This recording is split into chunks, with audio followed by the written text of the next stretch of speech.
삼재라고 해서 다들 자빠지는 거 아닙니다. 다들 굿하고 풀이하는 거 아닙니다. 굳이 삼재, 부적, 굿, 풀이 안 하셔도 됩니다.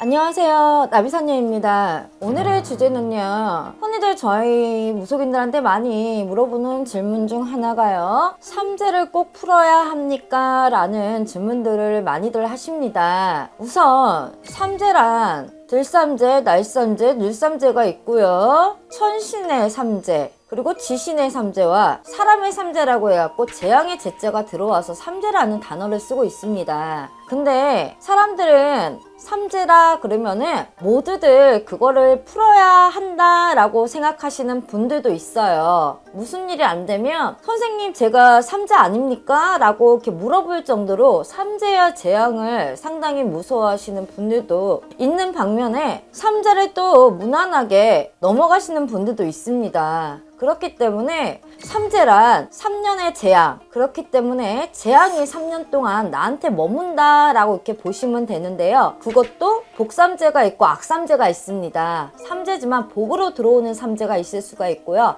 삼재지만 악으로 나갈 수 있는 삼재 있는 거거든요. 근데 흔히들 사람들은 삼재라고 하면 너무나 힘들기만 하고 다들 일이 안 풀리고 몸이 아프다고만 생각하셔서 저희들한테 삼재에 대한 그 영향력을 상당히 중요시하게 말하는데, 삼재라고 해서 다들 자빠지는 거 아닙니다. 다들 굿하고 풀이하는 거 아닙니다. 근데 그냥 무당 선생들이 삼재라고 했기 때문에 풀어야 됩니까? 라고 물어보시는데요, 그러면 삼재인 그 해에 있는 사람들은 다들 망해야 되고요, 다들 3년 동안 그냥 죽는다는 신용으로밖에 살 수가 없는데 어떻게 인간이 다 똑같을 수 있겠습니까? 인간의 수는요, 삼재가 들어도요, 어떤 사람이 운이 좋으면요, 그 삼재도 조용조용히 비켜나고, 정말 어떤 사람은 삼재가 아니라 다른 걸로다가 운이 막혀 있는데 그 삼재가 꼈기 때문에 오히려 그 삼재의 영향, 바람으로 인해서 답답하고 아프고 뭐 관제가 끼거나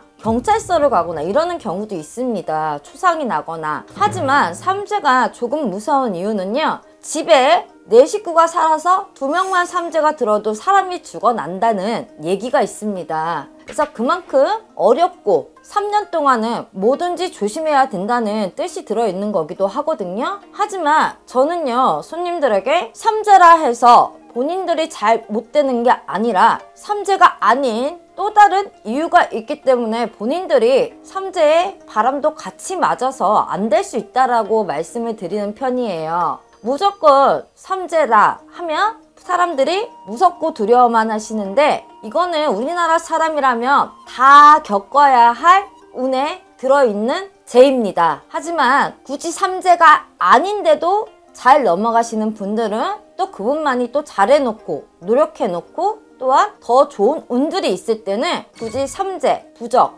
굿, 풀이 안 하셔도 됩니다. 저는 그렇게 시키지 않는 편이라서 우선 사람들이 가장 중요하게 생각하는 게 삼재가 무엇인가에 대해서도 가장 궁금해하시고, 들삼재는 들어오는 삼재고요, 늘삼재는요 두 번째 삼재고요, 날삼재는 마지막에 나가는 삼재입니다. 그래서 들삼재, 늘삼재, 날삼재, 그 중에 3년 중에 악삼재가 있고요, 복삼재가 있고요, 이렇게 구분이 되고 있거든요. 그래서 삼재팔란이라는 말도 나오는데요, 8개의 난을 3년 동안 재앙을 지녀야 된다는 뜻으로다가도 표현을 하기도 합니다. 나비선녀는 오늘 삼재에 대해서 꼭 풀어도 됩니다에 대해서 많은 분들이 물어본 영향이 있기 때문에 오늘 여러분들과 함께 그 부분에 대해서 조금 얘기를 해봤는데요, 삼재는 우리나라 사람 누구든 다 들어온다. 그렇기 때문에 누구나 다 겪을 수 있다. 하지만 다 망하진 않는다. 풀 사람도 있지만 안 풀어도 될 사람도 있다. 이거를 명확하게 아시고 삼재를 잘 견뎌 나갔으면 좋겠습니다.